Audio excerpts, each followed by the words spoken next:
बिस्तक आपके लिए लाया है प्रीमियम मेंबरशिप प्रोग्राम, जहां आपको मिलेंगे कई सारे फायदे, जिनमें मार्केट न्यूज़लेटर, लाइव चैट पर आपके सवालों के सबसे पहले जवाब, मार्केट आउटलुक, वीकेंड पर मार्केट स्कैन, एंकर्स के साथ चैट और भी बहुत कुछ। इस प्रीमियम सब्सक्रिप्शन में 3 तरह के प्लान्स हैं, सिल्वर, गोल्ड और प्लैटिनम, जिनकी शुरुआत मात्र 159 रुपए महीने से होती है। इससे जुड़ना भी बेहद आसान है। बिस्तक के YouTube चैनल पर जाएं, ज्वाइन बटन पर क्लिक करें और अपना प्लान सिलेक्ट करें। बस बन गए आप हमारे प्रीमियम मेंबर। शेयर बाजार में पैसा कमाना है तो उसके लिए अच्छे से प्लानिंग करनी पड़ती है।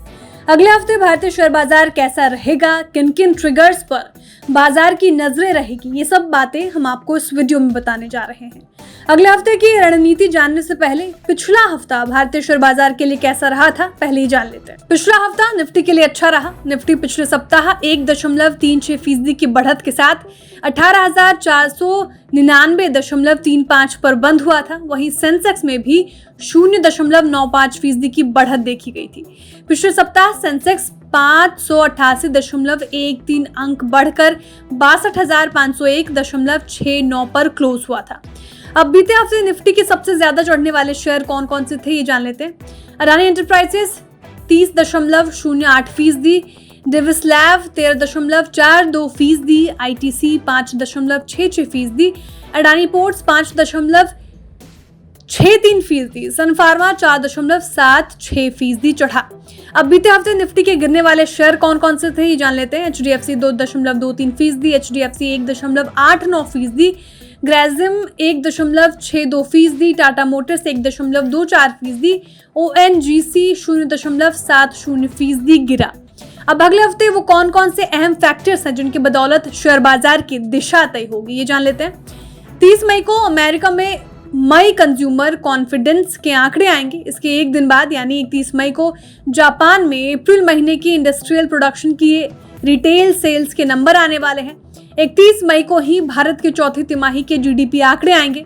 इसके अलावा 1 जून को मई के ऑटो बिक्री के आंकड़े जारी किए जाएंगे। ऑटो बिक्री के आंकड़े के साथ ही 1 जून को भारत में मई मैन्युफैक्चरिंग PMI के नंबर जारी होंगे।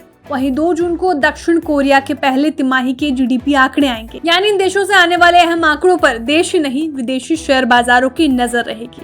अब इस हफ्ते हमारे शेयर बाजार के लिए क्या क्या पॉजिटिव न्यूज है ये भी जान लेते हैं। पिछले कुछ दिनों से अमेरिका में डेट सीलिंग की खबरें निवेशकों का मूड माहौल खराब कर रही थी, लेकिन अब इस खबर पर बड़ा अपडेट आया है।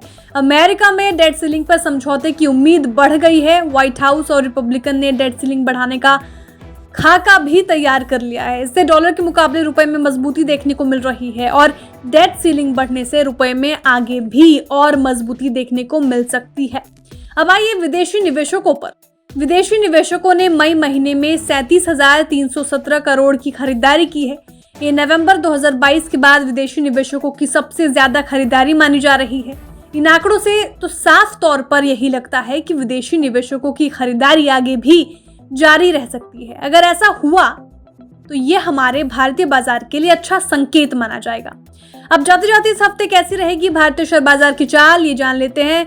निफ्टी 2023 के उच्चतम स्तर पर पहुंच गया है, यानी बाजार बड़ा ब्रेकआउट देने की तैयारी कर रहा है। हालांकि निफ्टी के ट्रेडिंग रेंज में थोड़ा बदलाव होगा और ये 18,400 से लेकर 18,800 के बीच ट्रेड कर सकता है। निफ्टी में 18,300 और 18,400 की पुट राइटर्स हावी हैं। निफ्टी का सपोर्ट जोन 18,420 से लेकर 18,440 रह सकता है। निफ्टी का रेजिस्टेंस जोन 18,600 से लेकर 18,650 रह सकता है। बैंक निफ्टी का सपोर्ट जोन 43,750 से लेकर 43,800 रह सकता है।